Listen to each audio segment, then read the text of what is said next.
Good morning, everyone. I am Victoria Alonso Perez, and I will be the moderator for today.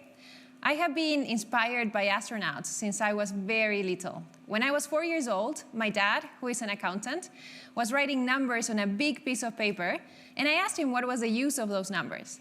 And so that was a full moon day, and he took me to the window, and he asked me how many numbers I knew. I told him that only the ones that I could count with the fingers of my hand. And he showed me the moon, and he told me that humans had been there thanks to the proper combination of those numbers.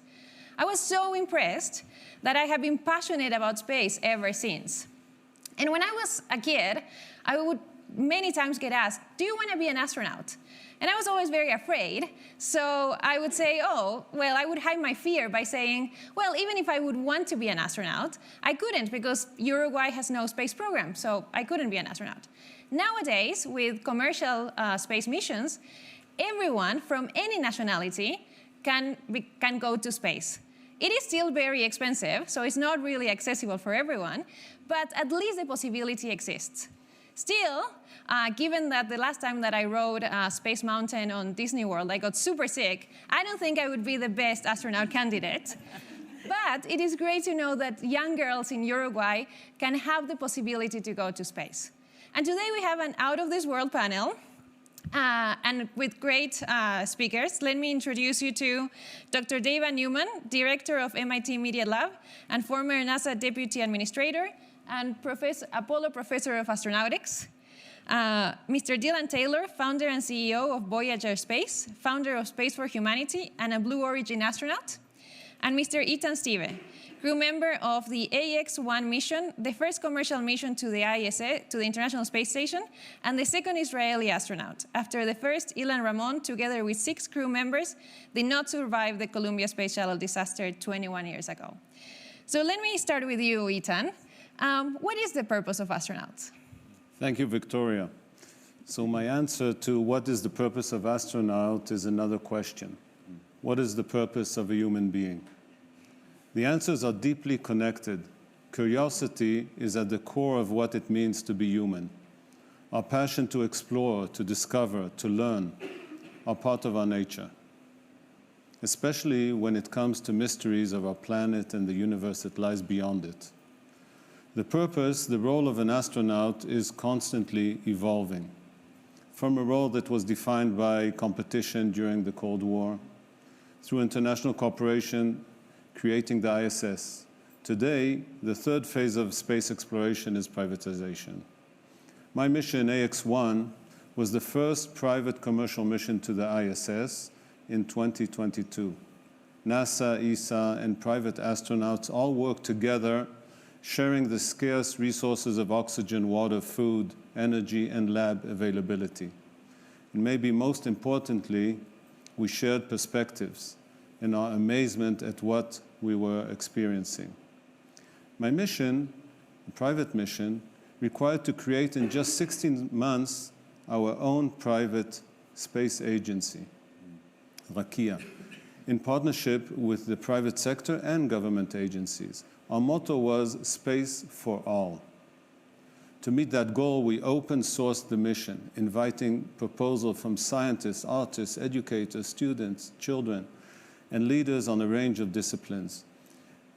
Their ideas were incredible, super incredible. One inspired us to run experiments on the ISS with CRISPR-based genetic diagnostics. Another led us to create optical lenses from liquid polymers in space manufacturing that could be used to build everything from medical devices to extremely large space telescopes. We engaged artists, philosophers, and poets inspired by the Portuguese poet Camões, who described the essence of the travels of the great 15th century explorer Vasco da Gama. And in collaboration with atmospheric researchers, we studied electrical discharge phenomena in the upper atmosphere called TLEs. This strategy has helped broaden the way millions of people experience what is possible in space and how it can impact us here on Earth. Our impact report of a space mission, describes how the mission made 95 distinct contributions across 10 of the United Nations Sustainable Development Goals, from quality education, good health, climate action, industry, and innovation.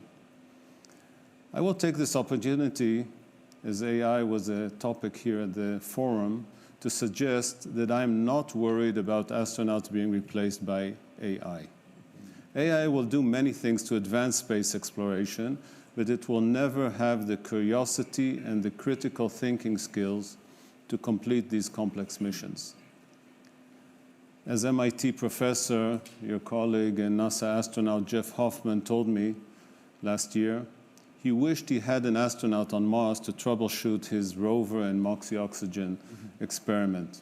So AI is a new wonder, but as Sophocles said 2,400 years ago, numberless are the world's wonders, but none more wonderful than the human being. Indeed, our humanity, not just our technology, is what will carry us back to the moon, then on to Mars. At the same time, I hope it will also heighten our sense of responsibility about the scarce resources on our spaceship Earth. All of us who travel to space can bring this message home, which is one more reason that space must not remain the preserve of the few. It should be made accessible to all, as a realm of discovery and human creativity. And until that moment, astronauts are committed to bring the wonders of space to all. Thank you. Thank you very much, Ethan. Great description of why we actually need human presence in space. Deva, the MIT Media Lab Astronaut Ethnography Project interviews astronauts and analyzes data about their life in space and at the International Space Station. What are some of the key lessons that you learned through all that? Thank you very much. Thanks for the panel, joining colleagues. So, hello, everyone. Good morning. Let's see. I want to actually go back, way back to the 1990s when we got started interviewing. I've flown 5 experiments. I started actually the space shuttle. Remember the space shuttle days? Two-week missions. We would go 24/7. We would train the astronauts because we had only 2 weeks to get all the physiological data we could, because we're getting ready, going back to the moon and Mars.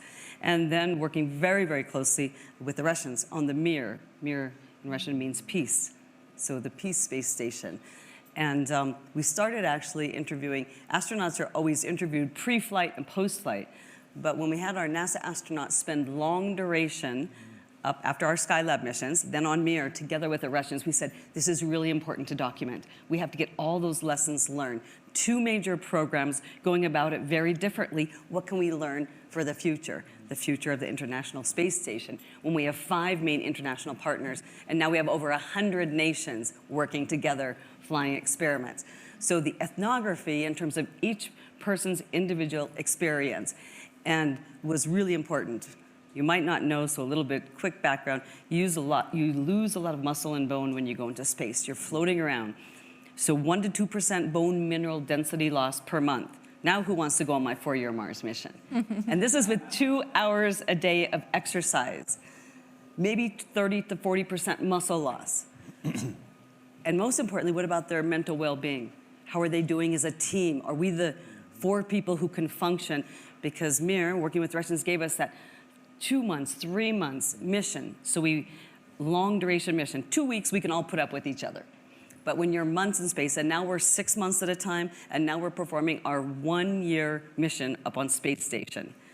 So everything changes. It takes about a month, I think, for your physiology to really change. So that's what we were studying, the physiology, and then the questioning of ethnography. And that's mostly about teamwork and leadership. And how do you function? How do you be the most excellent crew you can be every day? And all astronauts will tell you, connections back to home, connections back to loved ones and friends. So we study all space programs. There's big questions. If you lose your country, if your country literally, which happened, if your country changes while you're in space, do you tell your astronauts from ground control? We do at NASA, and back then in the day, the Russians didn't. If someone dies in your family, do you inform the astronauts? It's very, very traumatic. So these are all the human elements as Eitan, it's really about the human experience. How can the humans thrive in isolated, confined environments, living, floating? You know, there's nothing more beautiful than this beautiful view, and all astronauts are transformed. We call it the overview effect. When you see Earth, as in the background here, you get it. We are all astronauts.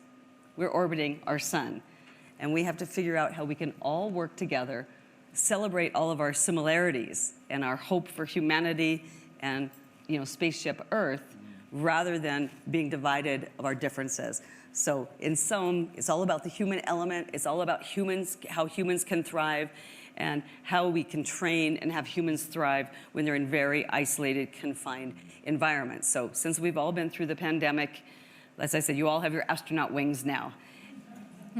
I love how you say it's about the human element, because if you want to go to Mars or even beyond, that's going to be a really big, important subject.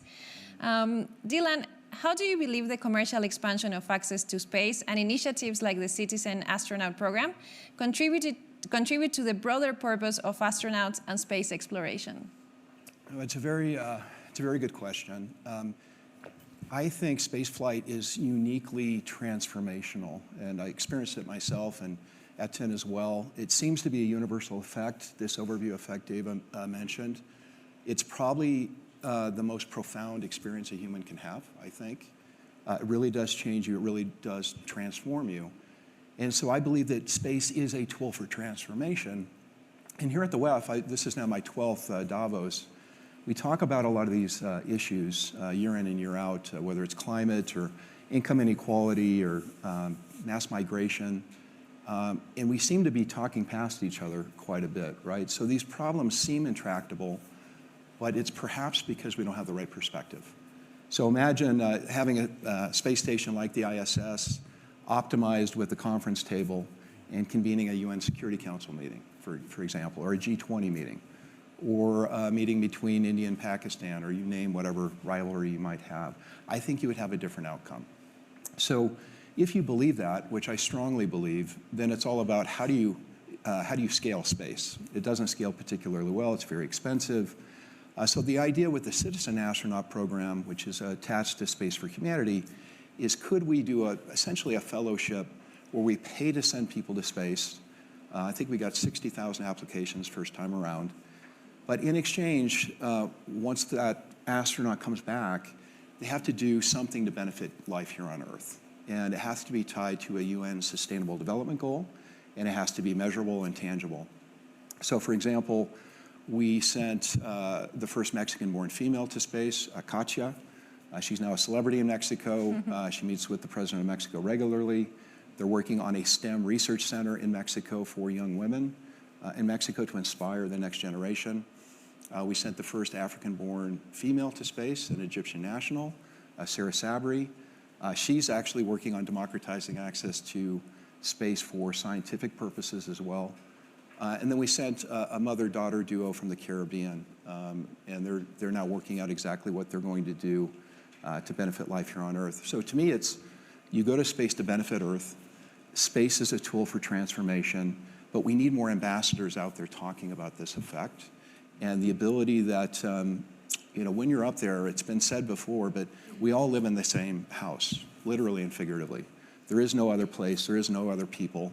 There's us, and this miracle.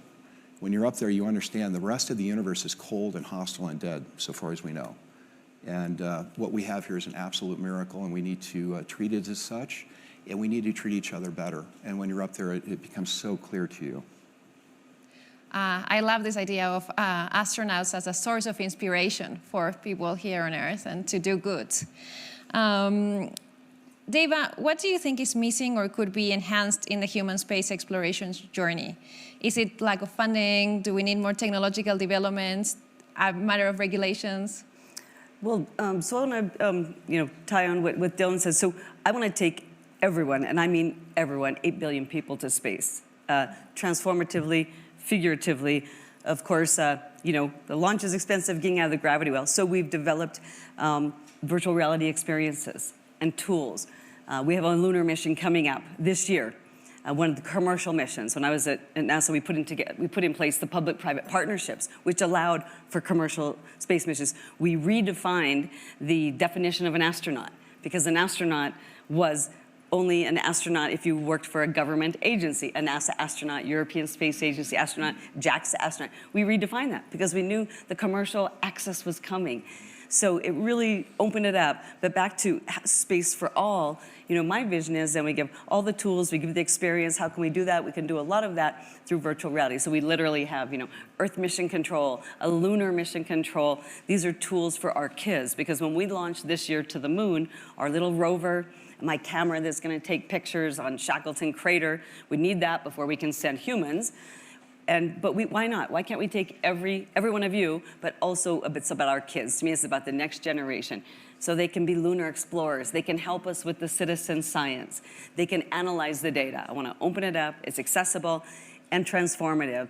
And when you put yourself, I like augmented reality better than VR. When you put yourself in the augmented reality and spin around and 360, you're either on the moon or Mars. Back to Eitan's comment about Jeff Hoffman, our MIT experiment, literally on Mars today is called MOXIE, Mars Oxygen In Situ Research Experiment. What does that mean? We're living off the land. We're taking the carbon dioxide atmosphere of Mars, it's 1% carbon dioxide. We split off the carbon atoms, we recombine elemental oxygen. Voila, we've made oxygen literally out of the air of Mars. We can only make 6 grams or so. So you might think it's for the astronauts to breathe. Nope, that's number 2. The first reason is for fuel. So we're planning for the human mission to Mars. Why are we going to Mars? Well, first, how many of you saw The Martian? Okay, vast majority, right. Well, it was amazing to be at NASA. Open that up. Ridley Scott did a great movie, and it was a great book. It won't be all potatoes. They got 3 things wrong technically, but it was a great movie. So back to that, exploration succeeds when we actually live off the land. So we're making that oxygen as a technology demonstration. First time ever on another planet. It's for fuel, because when we send humans on a round trip, it's a round trip mission, no one-way tickets. That's not ethical. Round trip, you want to come back to see your family and your friends. And wouldn't that be great if we have our fuel depots there waiting for us? So that's why we're doing the technology. We're doing, the advanced planning. And the thing about Mars, why Mars? It's our sister planet. The evidence is mounting. We'll probably find the past evidence of life. Earth and Mars, 4.5 billion years old each. Life worked out pretty well for us here. What about Mars? It was wet. It was wonderful. It lost its electromagnetism. We call that lost its dynamo. You don't want to lose your dynamo. 3.5 billion years ago, then that's when the sun's solar wind, solar radiation started obliterating Mars' atmosphere. So today it's left with that 1% CO2. So it's a very hostile environment. But 3.5 billion years ago, it had all the conditions, all the chemistry, hydrogen, oxygen, sulfur, methane is coming out of the ground. So it had all the chemistry, all the building blocks that life could have existed. Wow, amazing technology. I want to try it. I want to try that VR. Yeah. Eitan, you spent 17 days on the International Space Station. Could you tell us a bit more to us, give us a bit of a window into your adventures, and what experience in space has most impacted you personally?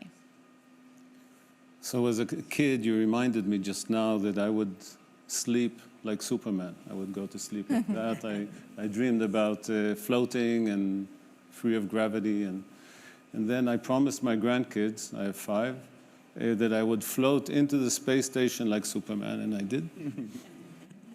But the sensation is amazing. And the first thing you go is you don't look at anything. You go straight to the window, to the cupola, and watch Earth. Orbiting at over 17,000 miles per hour, you have every 45 minutes or sunset or sunrise. And I would, because I followed an experiments about lightning and thunderstorms, I would be alone in the dark in the cupola watching thunderstorms and taking videos of them. And there I saw amazing, amazing views of the atmosphere in different colors, red, blue, yellow, brown, green. And obviously, I saw 3 big events of aurora in the South Pole. And those things you cannot see from anywhere else because you see the whole spread of 2,000 to 3,000 kilometers wide of amazing views. Wow, definitely want to go to space now that I hear you. Dylan, Voyager Space is developing the Starlab program, which aims to create a new commercial destination in space. What are the aims and potential contributions of space destinations? Yeah, so back to what I said earlier, if you believe space is the next big thing for humanity, that it's a tool for transformation, that our civilization can be bettered by venturing into space, then it's all about how do we effectuate that. And what we're missing is this infrastructure layer. Call it a lily pad to go deeper with human spaceflight into space. And the International Space Station is probably one of the best things humans have ever done. It deserves a Nobel Peace Prize, in my view, but it's aging. It was never really designed, it was sort of assembled as a hodgepodge over time. It wasn't optimized for the uses it has today. ISS will probably come down around 2030, thereabouts, if it lasts that long. It springs a leak from time to time. Some of the systems, the carbon scrubbers and others are aging as well. It requires a lot of maintenance and repair to keep it up and running. So the next generation would be these commercial ventures. Why commercial? Well, as we saw with rocket launch, we went from the space shuttle to now re-landing rocket boosters and launching to space reliably and inexpensively about every 3 days, which is really a miracle. And the idea is that we would have the same level of innovation with destinations in low Earth orbit as well. So Starlab is one venture that has a contract with NASA. There are others. I think there'll be multiple space stations by the end of the 2020s. But the benefit is, as Etienne said earlier, there's a lot of activities we can do in space that benefit life here on Earth. And so we can optimize these stations for particular purposes. So for example, Starlab is optimized around research, whether it's microgravity research for biopharma and drug development. You can grow essentially perfect crystals in space. Jim Bridenstine, former NASA administrator, said recently to me that he had been told that there hasn't been a single experiment run on the ISS where humanity hasn't learned something. So it really is a magic laboratory, if you will. So it'll be optimized for research. Other stations might be optimized for tourism or human venture. Others might be optimized for space manufacturing. But the idea would be we build this infrastructure layer in LEO.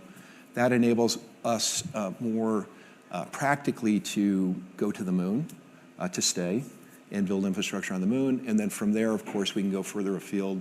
Mars is challenging, right? Low Earth orbit, the ISS is at 400 kilometers. The moon's at about 400,000 kilometers. Mars is in excess of 40 million kilometers. So degree of difficulty is spectacularly hard. And as Davis said, you're probably living in a lava tube underneath the surface of Mars because the radiation is severe. So if you want to lose bone mass on the way there for 8 months and live in a tunnel, Mars is your place. But can't wait. but if you want to be able to go to space, stay for a couple months and come back, I think low Earth orbit is the place to focus. And so I think we'll have a renaissance on this. I think by the end of the 2020s, 2 or 3 of these ventures will be practical. They'll be in orbit. Maybe we can have this symposium in space next time at the end of the 2020s. Yeah. Let me comment on the radiation issue, which is a very powerful, damaging force. It damages equipment, electronics, and obviously the human body. So there are many, many experiments, part of them we did, of vests that protect the human body and special equipment that can fast respond to protect electronic chips and devices. And that will obviously enable long missions to Mars and deep space, and obviously it will help us here on Earth to protect against damaging radiation. I might just add on that. Think about human spaceflight. So radiation is our #1 showstopper. Could end the mission if we're talking about deep space. So that's Mars for sure. Even on the moon, that's why, again, going to the moon, learning about this, and it's protecting the astronauts, but we're also doing some unbelievable research in terms of the genetics and the biology of it as well. So I think it might be a combination. We've just invented some new materials, some hydrogenated boron nitride nanotubes, say that quickly, fast, but they're white carbon nanotubes, if you can think of them. And why? They're hydrogenated. Hydrogen is actually a great protection from radiation. So it's pushing the material science, not just for space. As Eitan says, it's always a dual application. Can you imagine if we really understand the genetics of radiation and how that might affect our astronauts for cancer-causing elements here? That's breakthrough. So that's how we look at, it's for space that pushes us. Dylan said it's really hard. Mars is really far away, but why do it? Because we always have our eyes on what's the dual application, especially when it comes to the biomedical applications for here on Earth. They're bold, big ambitions, but really the potential for Earth and people on Earth. And so radiation, I think, is the best example. It's tough, it's challenging, but if we think about it, what benefit we could have here on Earth. Bone is the next example. Figure out radiation, then musculoskeletal.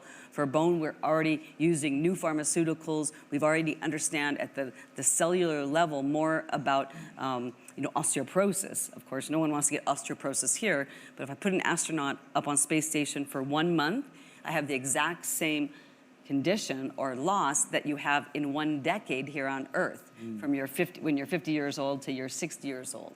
So it's the world's greatest laboratory because we've already looked at the biomarkers and the osteocytes, osteoblasts, and then the formation of those cells. So I think those are good examples of why space, why human space flight, because we're really looking at those type of biological, but it's all about really, again, disease prevention, protection for life here on Earth, for millions of people, not just a few astronauts.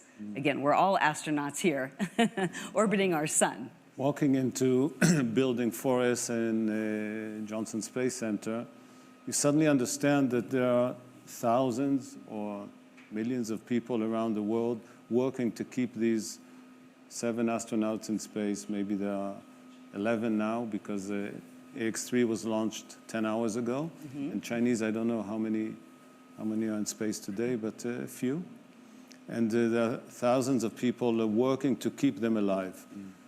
You talk, from the ISS, you talk to Japan, Moscow, Europe, and the US during the briefing and the debriefing every day. And one of the toughest things is there's no doctor on board. So a big issue is diagnostics and treatment. And a lot of the experiments are related to that. We took with us a helmet to check the brain waves and see if they change. We did a lot of testing before, during the mission, and after, and they didn't disclose the results of my tests yet, so I'm... I can let you know. Confidentially. We can guess. So the physiology is a big, big obstacle for long-term human spaceflight. Each astronaut for a 6-month mission, which is a standard mission on a space station, each astronaut does 250 experiments. And that, just to give you some, and if we have 7 astronauts up there, so you can imagine. So that's just how much science we're doing, on this amazing International Space Station. And just on that point, our company does a lot of the commercial activity on the ISS, and the number one constraint, I would say, in getting experiments done is astronaut time. And astronaut time is invaluable because of their expertise, but that is a constraint for sure. So That's where AI can come in too, right? Be a little bit more efficient, or co-pilot with us. So I would say that NASA astronauts, the Russian and the European astronauts, national astronauts, most of their time they spend on maintaining the platform. And that was surprising to me. They spend a lot of time. The platform is not young. While we came up, and the AX-3 guys, it's a multinational for Swedish, Turkish, Italian, and American Spanish, will board the ISS tomorrow. And they will not deal with maintenance. They will only do education, science, and what else?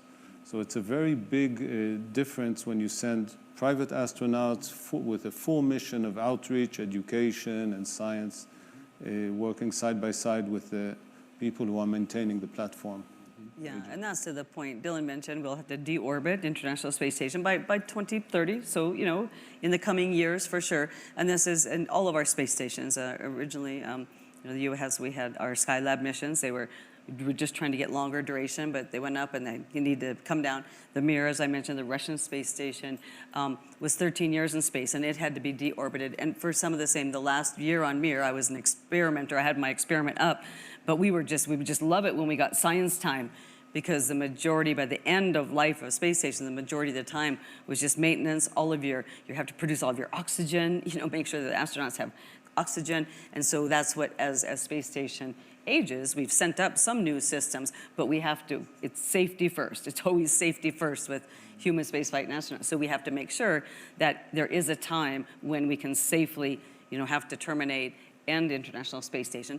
And the great thing is, by that time, we'll have these private space stations. The government's still gonna invest, all the governments, but it's the public-private partnership. So the private companies and governments, and you know, so it's a wonderful future, I think, for space, low Earth orbit. They'll mention it's only 400 kilometers up. So I encourage you to think of space not as even something special now. It's for everyone. You know, outreach, education, science, materials development, manufacturing, that I think oceans, land, air, and think of low Earth orbit space as being just part of our ecosystem in our lifetime. Deep space, yeah, deep space to the moon and Mars, that's something else. This is such an interesting conversation. I think all the audience, we are all just listening very carefully. But I want to open up for questions. I'm sure there must be a lot. There we have one in the back. I'm really thrilled to be here because I crossed paths with Dava, right? In the late 80s at MIT, I was a postdoc and you were a graduate student. And everybody's eyes were on you. She did exceptional things throughout her career. Wonderful to see you. I used to work as a space scientist for a brief while. And recently, I should have seen it when it came out, but I saw it more recently, a movie called The Martian. So my question to you is, how far are we realistically, and you're not fiction writers, okay? How far are we from the technology that is shown in The Martian? Thank you. So thank you. So like I said, so we're far along the way. We can't go to Mars tomorrow for a human mission. You know, we've been on Mars for 50 years with our rovers and robots. So we are on Mars, we're learning, but human spaceflight, again, is a different proposition. So I think we're only a decade away. Yeah, it's always a decade, but what do we need to do to get to Mars? We need to go to the moon first. First we need a heavy lift launch. So Artemis missions now, the Space Launch System. We haven't had that since Saturn V. And now SpaceX is coming and Blue Origin. So we're gonna have 3 providers of heavy lift. So that's the #1, you know, issue we need for deep space, moon and Mars. So check, we're getting there. So we have to keep our astronauts alive. We need new spacesuits. You know, they're not going there to sit in the habitat, they're going there to work. So we really have to work on the life support systems, the spacesuits as well. And then keeping them healthy and well, that gets to more of the radiation and the balance. But that's it, you know, so launch, we're getting close, the heavy lift launch capability, keeping them very healthy and safe. And then again, we are looking for life. When we go to Mars, we're looking for life or past life. So the moon missions, coming soon.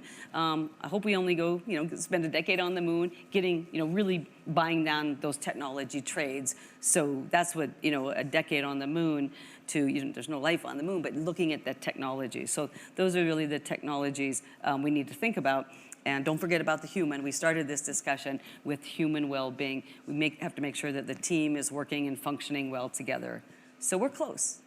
It's just, I think it's just will and vision and focus of purpose to do a global international Mars mission, and then we can do it. We can succeed for sure. Do we have another question? Yes.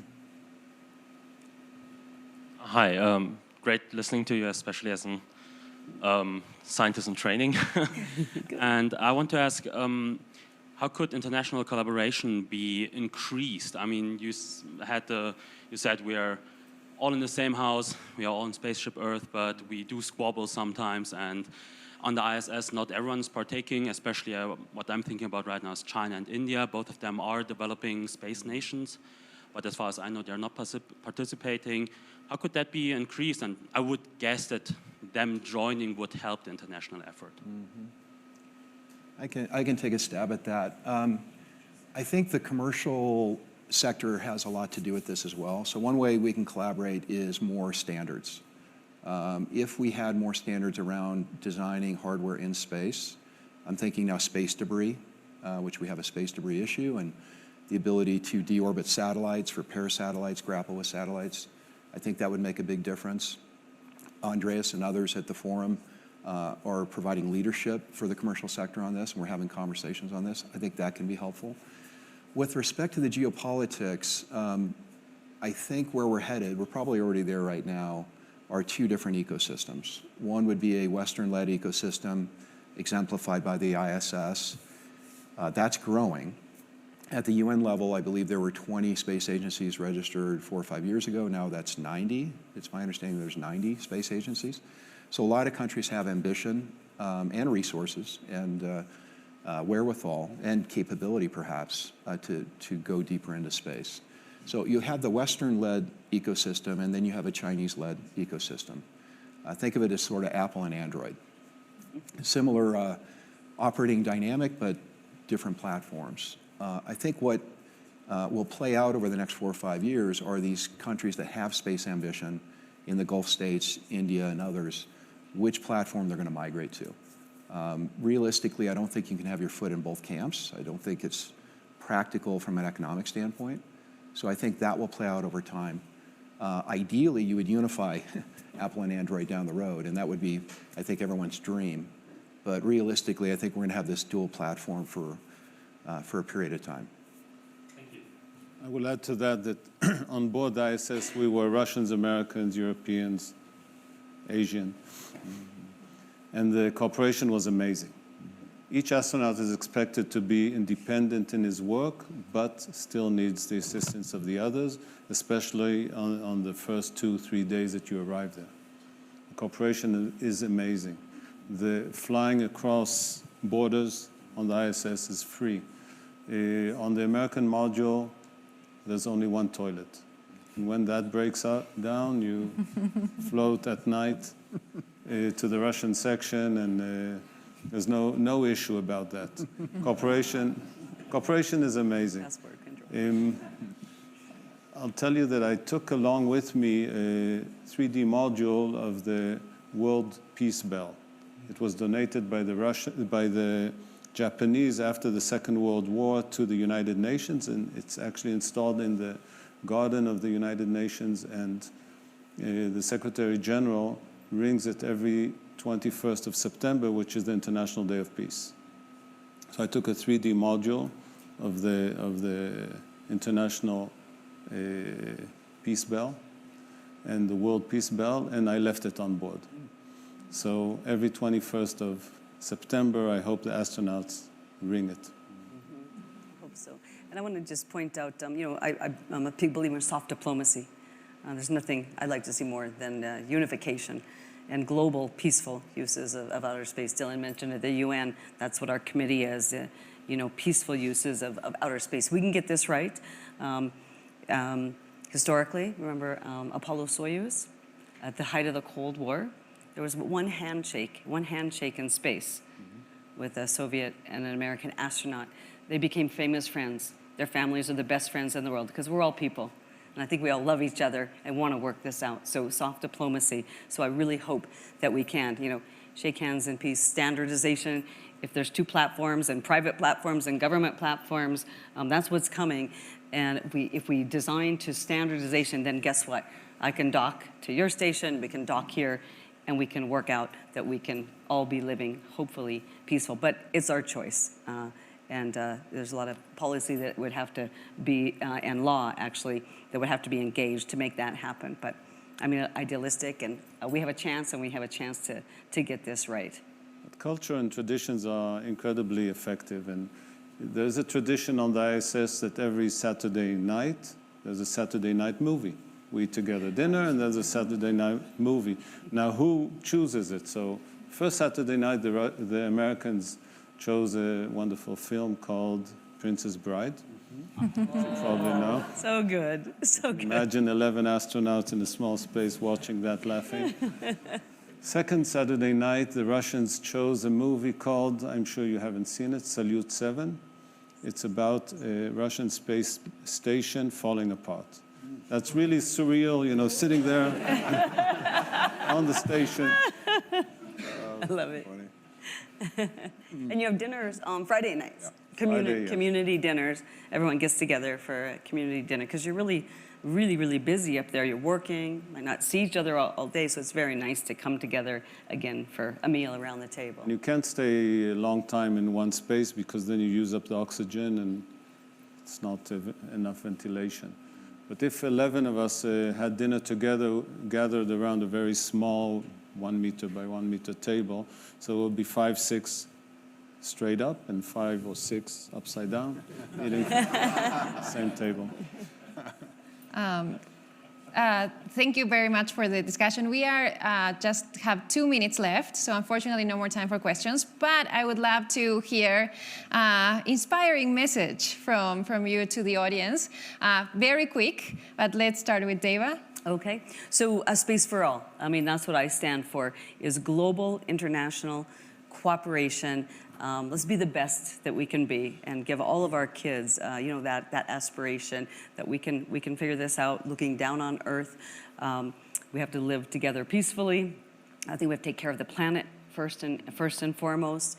So the hope that we can all come together, reflect, celebrate all of our similarities, and that we're humanity, and humanity wants to get this right, how we can live peacefully here on Earth. So I bring a message of openness and peace and for international global cooperation. Yeah, well said by Dave. I would just add to that, you know, space is the place, right? We're all space fans. That's why you're in the audience. So I'd like to deputize everybody to go out there and spread the word. You know, space is a tool for transformation. We go to space to benefit Earth. Space is the grand unifier. Space is our future as a species. And it's a blank canvas, right? We can imagine humanity 2.0 on this blank canvas. And as David said, it's up to us.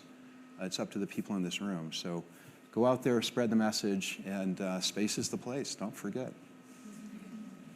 Agreed. We have to protect our atmosphere because from there you see how fragile it is.